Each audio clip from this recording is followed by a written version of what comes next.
It's the end of the week here on the Morning Pitt on youtube.com/Panther-Lair.com. Moving through this open week, getting back toward the regular game week, which is where we'll be next week. But for now, Pitt is off this weekend, and we are motoring through the week, and we made it to Friday here on the Morning Pitt. You know, we do this every week, every day, Monday through Friday. You get your morning shave, your morning shower, your morning pit, and we do it right here on youtube.com/Panther-Lair.com. We've covered a lot of ground this week. I think done a lot of different things, looked at a lot of different angles of the first half of the season so far. And so, if you've missed any of that, go back to our YouTube channel, youtube.com/Panther-Lair.com. Make sure you look at all the videos from earlier this week, the 4 we put out, Monday, Tuesday, Wednesday, Thursday, and make sure you subscribe also. And that way you'll never miss any of our content. You can turn on notifications and get an alert sent to your phone so that, you can turn on notifications and then you'll get an alert every time we post a new video, a new Morning Pit each day of the week, Monday through Friday, and then our live streams, of course, that we do on Wednesday nights, every Wednesday night at 8:30 p.m. for the Panther-Lair show, and then our Panther-Lair post game after every game. I keep saying this Louisville game next week is an 8 p.m. kickoff. I don't know what time we're going to go live after that game. I'm hoping it's around midnight and not too much later than that. It very well may be after 12 and maybe before 12. If you want to make sure you don't miss it, though, click subscribe. Turn on notifications, then you'll get an alert sent to you whenever we go live. And then while you're here, also like this video. We appreciate that very much as we keep trying to build something here at youtube.com/Panther-Lair.com. And so we've gone over a bunch of different stuff this week. Monday, I think, was spent talking a lot about Izzy Benicanda. Tuesday, we really dove into the offense and the offensive personnel and talked about that, for quite a bit. Wednesday was really a focus on the defense and sort of the issues with stopping the run and getting pressure on the quarterback. And then yesterday, maybe the best one we had all week. Actually, I don't think there's any maybe about it. Hopefully you got a chance to check it out on Thursday, because it was, I think it was the best, episode of the Morning Pit we released. We had Brandon Hill join us, and Brandon, I thought was great. I thought it was just really outstanding to hear from him, and he had a lot of good stuff to say about his career at Pitt, about this season, about the recruiting process. I mean, we covered a lot of ground and talked quite a bit to Brandon. So if you didn't catch that one yesterday, go back and check it out at youtube.com/Panther-Lair.com. And to wrap up the week, I thought, just to kind of bring together some, a few loose ends I had from the first half of the season, and actually 4 numbers, all right, that really stand out to me. I tried to get 5, but I felt like 4 is enough because there's enough data here. This is my sheet. This is what we're doing today, folks. All right, so if you can read all that before I put it down, then you don't have to watch the rest of the video. This is what we're going to cover today is just some numbers that stand out to me that I think could be relevant as we move through the season. And I'll kind of go through these final 6 games for Pitt, and I'll kind of go from what I think is least to most relevant in terms of these things I turned up. And one, I tweeted about it yesterday, and I put it on the message boards, and we had a conversation about it as well. It's holding penalties. All right, offensive holding penalties. And I mean, there's an age-old cliche. I don't even know how old it is. That there's holding on every play. They don't call nearly as many holdings as there are that actually happen, and all this kind of thing. And so I looked at Pitt this year, and I looked at Pitt's games. I didn't go back and rewatch the film to see every time there was holding, but I just looked at the 6 games so far. About 822 offensive snaps between Pitt and their opponents. All right, over 6 games, 820 offensive snaps, and there have been 8 holding penalties called, 3 on Pitt's opponents, 5 on Pitt. And I'm not as concerned about the fact that it's imbalanced there. There's 5 on Pitt and 3 on the opponents. The thing that stands out to me is, wow, that's not very much. 1 every 100 offensive snaps, 1 holding penalty. There were no holding penalties called in the offensive holding we're talking about, not defense, not special teams. There were no offensive holding penalties called in the West Virginia game. Tennessee and Pitt got 2 each called on them. None were called in the Western Michigan game. Pitt had 1 in the Rhode Island game. Pitt and Georgia Tech both had 1 in that game. And then Pitt had 1 this past week against Virginia Tech. 8 penalties, 8 holding penalties in more than 800 offensive snaps. And it's not unique to this season. Actually, I went back and looked at last year too. And you're talking about 14 games. I don't know what the total snap count was there, but I mean, Obviously, if you have 800 through 6 games, you're going to be pushing close to 2,000 when you're in 14 games. And the combined total for Pitt and their opponents was 28 offensive holding calls, 15 on the opponents, 13 on Pitt. And Pitt didn't have an offensive holding penalty called against them in the final 4 games of the season. That includes the ACC championship game and the Peach Bowl. They had 2 in the North Carolina game before that, none in the Duke game before that. So in your final 6 games, you have 2 holding penalties called. The opponents had a few more called on them. Pitt's worst was they had 4 offensive holding calls in the Clemson game. I'm not much of a conspiracy theorist, but that's interesting. Maybe at midpoint of the season, still holding out hope for the Tigers to emerge as the top team in the ACC. But after, okay, so let's not get too far down this rabbit hole. But if you're into conspiracy theories, okay, that was 1, 2, 3, 4, 5, 6, the 7th game of the season. All right, Pitt was 5-1 going into that game. Their loss was to Western Michigan. So you're still thinking, Pitt, all you've done is beat Georgia Tech and Virginia Tech. That's not that impressive. You can't be the best hope for the ACC because you've lost to Western Michigan. You're probably not going to make the playoffs as such. Clemson still holding out hope. I think at that point they only had the loss to Georgia. I forget if they had another loss, but 4 holding penalties on Pitt, none on Clemson in that game. Pitt still emerges victorious. All right. Despite the 4 holding calls. And then in the next 7 games, they're only called for holding 3 times. Now, someone crazier than me, like Mel, a real conspiracy theorist like Mel Gibson in the movie Conspiracy Theory, might look at that and say, 4 holding calls in a game that, it probably would have, benefited the ACC to have Clemson win. But then after that, you start to buy into Pitt. Oh, okay, maybe this is the best hope. And they only get 3 the rest of the way. Now, those final 2 games, I'm talking about 7 games, but really the final 2 are postseason games. So when you really get the final 5 of the regular season, Pitt only has 3 offensive holding calls in those final 5 games. But again, we're going way too far down the conspiracy theory track here. The important thing is, holding just doesn't get called very often. And I think you can watch most plays and find instances of it happening. And I certainly think that, if you ask Pitt coaches, Pitt players in a moment of candor, certainly if you ask Pitt fans, there's a lot of holding happening when you're looking at guys like Haba Baldonado and John Morgan and Deslin Alexander not producing much in terms of the pass rush. You would say those guys are getting held quite often. And I think that's true. I think the Georgia Tech game, Georgia Tech was called for 1 offensive holding penalty, but you can't tell me on some of Jeff Sims' scrambles that there wasn't holding going on. It sure looked like it from the press box. And again, Pitt has only had 5 called on them in 6 games. So it's not like I'm sitting here and saying all the calls are going against Pitt. I'm just saying that this isn't getting called at all. And there are probably calls that you can make on Pitt's offensive tackles, just like there are calls you could make on the opponent's offensive tackles or tight ends in these plays.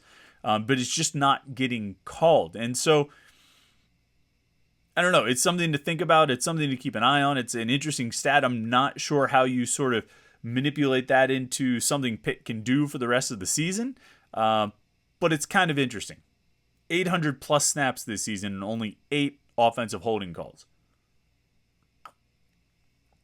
Now, the next thing, and this is a little more relevant to Pitt's success this year, is the red zone.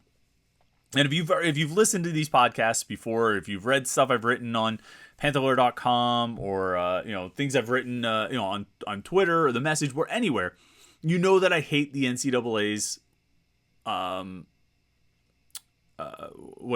process of tracking red zone success.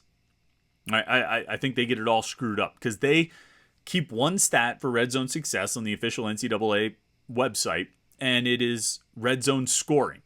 And so anytime you get into the red zone, if you score field goal or touchdown, that counts. And so they rank teams according to that. And I don't care for that. I think that screws it up. You know what I mean? I think that's a flawed way to measure this because ultimately what you're looking at there, or ultimately what you're saying is that a touchdown is equal to a field goal, or that a field goal is equal to a touchdown. And we know the reality. Obviously, despite the obvious, numeric difference between 3 points and 7, the reality is if you drive into the red zone and the defense steps up and holds you to a field goal, that's almost a win for the defense. If you get inside the 20 and don't get a touchdown, it's a win for the defense more than it's a win for the offense. And so for years, I've hated the NCAA's way of tracking that. I've hated how they go about it, and that they list that, and then Pitt and other teams will put it in their game notes of where they rank in red zone offense, red zone defense, and all this kinds of thing. And they just base it on the NCAA's official stats. When the reality is, there are other stats that are far more indicative of the success you're having in the red zone. And there's two that I always like. And I don't know if I prefer one over the other. I think they both tell a pretty good story.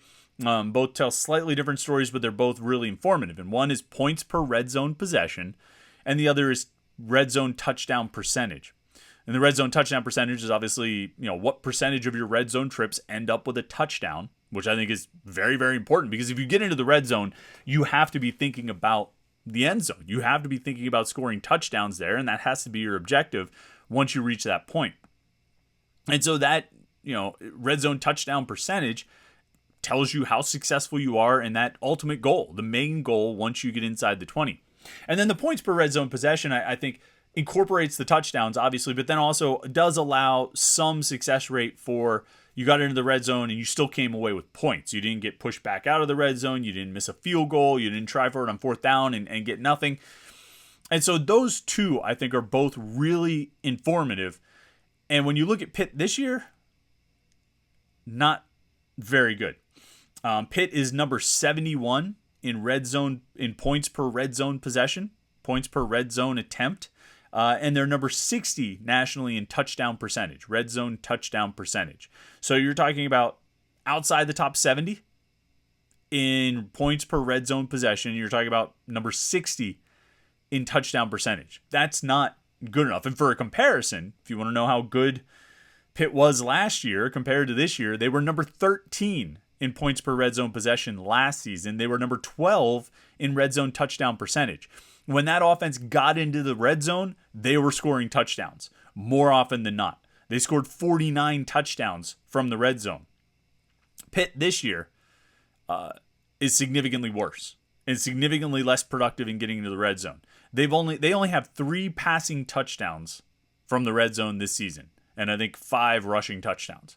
It's just not getting into the end zone when they reach the red zone. And here's an even bigger problem. Pitt has been to the red zone 22 times this season. That ranks number 70 nationally. They're not even getting to the red zone all that often. Pitt last year was number 5 in red zone attempts.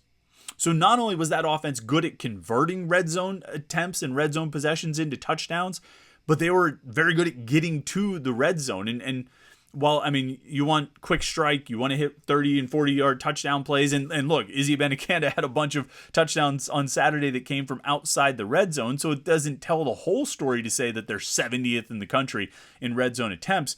But it does tell a significant part of the story.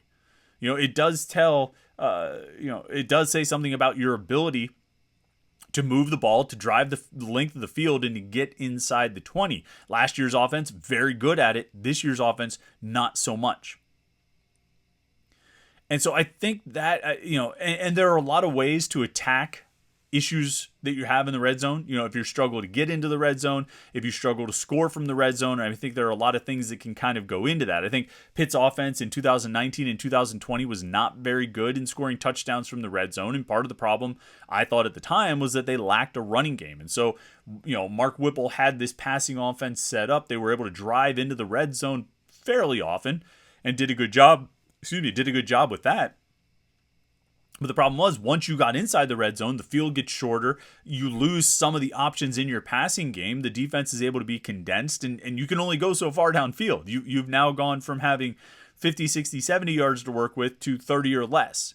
And that eliminates a lot of, maybe some of your play designs and things you want to be able to run. And having an effective running game should help you in those situations. And I kind of put that, the lack of success in the red zone in 2019 and 2020, I put it on the lack of a run game. Now, they got a lot better last year, but I think that's because Kenny Pickett was much better last year. I think it's because Jordan Addison was much better last year. I think it's because Lucas Kroll was really good and Gavin Bartholomew. They had a lot of good players. They didn't necessarily need an effective running game, although I think it certainly helps If you can run the ball, once you get inside the 20, if you can run the ball effectively, you're going to have a higher level of success getting into the end zone. And so this year's team, I think, should be better at it, but they haven't been because of the overall struggles with this offense. So if you're looking at things they need to improve, and this is sort of the big umbrella of improvement, as opposed to the little things that are ultimately going to make it happen, this is, I mean, they need to be more effective in the red zone. They need to get to the red zone more often, and they need to score from the red zone more often. And that brings me to my third number and third point that I want to make and I have to talk about. And that's Gavin Bartholomew. I mean, I'm not the first person to say this. It probably isn't even the first time I've said it. I know I talked about him on Tuesday when we talked about offensive personnel. And I know Pitt fans everywhere are clamoring for this as well. I mean, he has to be more involved. He does. He's got 17 targets this season. 17 targets through 6 games. He's been banged up. He's not, I don't think he's been at 100% for a lot of this season, and that's probably limited what he's able to do. But 17 targets through 6 games is not enough for a guy who can be a major weapon at tight end. There are 4 other teams in the Power 5 that have 2 tight ends with at least 17 targets each. That's how little Gavin Bartholomew is being used. He's been targeted 17 times. He's caught 14 of those for 229 yards, 2 touchdowns, and 8 first downs. He's 35th among Power 5 tight ends in targets, 28th among Power 5 tight ends in receptions, but he's 16th in touchdowns and 8th in the reception percentage among tight ends who have seen at least 15 targets. He's a reliable weapon, a productive weapon when you get the ball to him. It's not a matter of, I think Bub Means right now is catching 50% of the passes thrown to him. It's not like that. It's simply a matter of, when he gets the ball, he produces. He's just not getting the ball with only 17 targets in 6 games.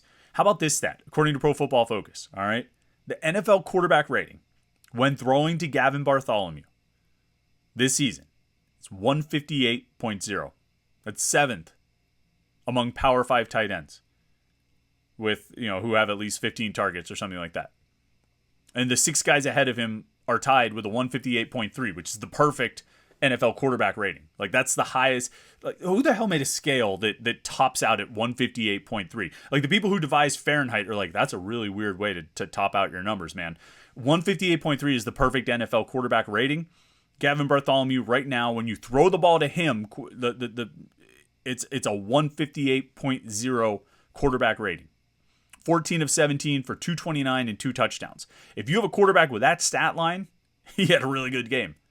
That's a really productive, efficient performance. And to me, and we've talked about usage, and we've talked about how Gavin Bartholomew has been doing different things this year, how his average depth of target last season was 1.8 yards, and this year it's up to 7.6. And so there's been a period of adjustment for that. But he's not being kept in to block all that much. He's still running a ton of passing routes. The ball's just not getting to him. And if you need to simplify this offense, if you need to water it down and make it so that you 1 read or 2 read offense, I know you don't want to do that. I know Frank Cignetti wants to run a pro style offense, and that's great. And you can still have your pro style elements in there, and you can still help Kedon Slovis, with reading the field and all that stuff. But man, you need to have Gavin Bartholomew as a number 1 or number 2 read. Okay, because so much of this, and we're going to get into it more in a second here with this final thing that I have, so much of this offense just needs a rhythm. So many times they just seem disjointed and out of sync. They just can't get into a rhythm with the passing game. And a good way to get into the rhythm with the passing game is throw to the friggin' tight end who's caught 14 out of 17 passes. The guy who's got a 158 NFL quarterback rating when you throw to him. You can get into a rhythm that way. You can pick up 7 or 8 yards. You can give yourself a 2nd and 2 and run the ball on 2nd and 2. I talked about running. I think I wrote about that on Panther-Lair.com earlier this week. That running on 2nd and short is a bigger offense than handing it off on 1st down. Everybody complains about running too much on 1st down. I would say they run too much on 2nd and short when they have an opportunity to maybe take a shot because they're in sort of a free down. But I digress. Going to Gavin Bartholomew, it's it pretty much has only produced good results. So I don't know what else needs to be seen to, endorse this guy as a receiving target, as a primary receiving target. And that's not to say you throw to the tight end at the expense of the other guys on the field. It's to say that you throw to the tight end to get yards, which is good, to get touchdowns, which is good, and to help just kind of get the passing game into a rhythm and get into a flow. They've the last couple of games, the Virginia Tech and Georgia Tech games, they've clearly been trying to use tempo. When they pick up a first down, when they get positive yardage, they're coming back up to the line of scrimmage pretty quickly. They're not really huddling. They're getting the signals in from the sideline, and they're getting back to the line of scrimmage. Throw to Gavin Bartholomew in these situations, and you're going to be able to get into that rhythm and get into that flow. There's so little downside when the ball is thrown to this guy that it boggles my mind that we're 6 games in and he only has 17 targets. And again, I know he's been banged up. He's been hurt a little bit. But he's got to get the ball. He has to get more opportunities. And then the final one, and this is something Pro Football Focus tracks this, and I think it's interesting. I hope you think it's interesting too. I don't want to get too far in the weeds with numbers and stats because I know that can be tough to sort of follow along on a podcast or on a video. You're listening to this in the background, but the amount of time Kedon Slovis spends in the pocket is a really interesting number. On average, on his dropbacks, he's spending about 2.91 seconds in the pocket before he throws. That's 13th most among Power 5 quarterbacks, with like 100 dropbacks. So that's our sample size here is Power 5 quarterbacks with at least 100 dropbacks this season. Kedon Slovis is spending close to 3 seconds in the pocket. When he gets sacked, he's spending about 3.8 seconds in the pocket. When he scrambles, he's spending about 5.38 seconds in the pocket. But here's something that's really interesting. Okay, when Kedon Slovis takes more than 2.5 seconds before he throws, when he holds onto the ball for more than 2.5 seconds, 39 of 81. That's 48% completion, less than 50% completion. For 538 yards, 4 touchdowns, and 3 picks. Okay, I know I just threw a lot of numbers at you. More than 2.5 seconds in the pocket, 48% completion, 4 touchdowns, 3 interceptions. When he gets the ball out fast, when he gets the ball out in less than 2.5 seconds, his completion percentage is 77.9%. 626 yards and 1 touchdown. He's number 13 in the nation among Power 5 quarterbacks with 100 dropbacks. He's number 13 in the nation in completion percentage when getting rid of the ball in less than 2.5 seconds. His yards per attempt is 9.2. When he holds on to the ball longer, 6.6. Get rid of the ball. I want to see Kedon Slovis take shots downfield. You want to see Kedon Slovis take shots downfield. We want to see him throw. We want to see him air it out. And obviously there's a bigger average depth of target. You're going to need to drop back for longer than 2.5 seconds if you want to take those deep shots. I get that. All right. And that's got to be part of this offense. They have to take chances every now and then. They have to take risks. But more than that, and I've been thinking about that this a lot this week, and we just talked about it with Gavin Bartholomew's numbers. They need to get into a rhythm. There needs to be a rhythm in this passing game to pick up a little momentum, to get something going, to give the defense, get them a little bit on their heels where they have to sort of account for this, quick hitting passing offense. And then they have to account for the run. And while they're paying attention to all those things, you're going to slip Konate Mumfield behind the defense and you're going to take a shot downfield, or Bub Means or Jared Wayne or Jalen Barton, whoever it is. But you need to get into a rhythm. And when you look at Slovis's numbers, when he throws, when he gets rid of the ball in less than 2.5 seconds, and he's completing close to 80% of his passes, and he's getting 9.2 yards per attempt, not even per completion, per attempt. I mean, it seems to me what needs to happen here is not hard to figure out. And I mean, obviously there's when you look at average depth of target, how far he's throwing the ball down the field, it's a bigger number.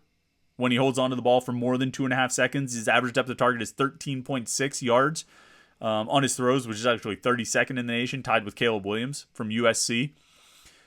And I want to see those deep throws. I know they need those deep throws. I know they need to go downfield. We know all that stuff, right? We've all agreed upon that for the last 6 weeks. But I think it might be just as important to try to get some kind of rhythm for this offense. Because if you hit some of those quick throws, if you can connect on those shorter throws, the ball comes out in 2.5 seconds. You don't have to worry about as much about pressure. You give it 1 or 2 reads, drop back, ball's out. You might not pick up 10 yards or 20 yards, but you pick up 7, you pick up 6, and you give yourself a chance to get into a flow. You start cutting down on those 3 and outs. You start moving down the field. You start getting more of those red zone possessions. You start scoring more touchdowns. Everybody has fun. Abe Vigoda, it's just all a big win. I think we just solved Pitt's offense. Get rid of the ball quickly. You know what I mean? Like, and if Kedon Slovis is having trouble processing that information, if he's got hesitation, if he's risk averse, if he's worried when he drops back, he needs guys to really come open. I mean, you need to design the offense and tailor it to those, I don't want to say limitations, but to those specific sort of qualities of his game. That you need to get the ball out quick. That the ball needs to go out in less than 2.5 seconds. That it needs to be 2-step, 3-step go. And if it's 1 read, 2 read, if you need to cut it down like that, do it. Throw to the running backs. Throw to the tight end. Throw, quick comeback passes or outs and things like that. Whatever it takes. He's got a good arm. He's got the arm strength. He's got the accuracy. He can make virtually every throw. I mean, I think we've seen him make just about any throw. There haven't been too many poorly thrown balls. It's been mostly bad decisions and bad timing. But the ball is thrown well. He needs, maybe he just needs to get into a rhythm. And the numbers certainly, point to it. So, something for you to chew on over the weekend. Get the ball to Gavin Bartholomew, throw it out quick, and try and get into the red zone and score more touchdowns. And I guess if they're not going to call holding, you might as well hold, right? Instead of putting Kedon Slovis under pressure, you might as well just hold all the time if you're only going to get 5 holding penalties in 6 games. So might as well, right? Might as well. All right. That's it for us today. I really appreciate it. Make sure you subscribe to our YouTube channel, youtube.com/Panther-Lair.com. Hit the like button on this video. We really appreciate that as well. And definitely appreciate everybody who watched all week long. It's been another fun week heading into the off week. Everybody's got a free weekend to just sit back and watch college football and the NFL and not have to worry about anything. And then we'll dive back into all the worrying next Monday morning with the Morning Pitt. So thanks for watching today. Thanks for watching all week. Hope you have a great weekend. Hope you had a great week. And we will talk to you Monday morning with the Morning Pitt right here on youtube.com/Panther-Lair.com.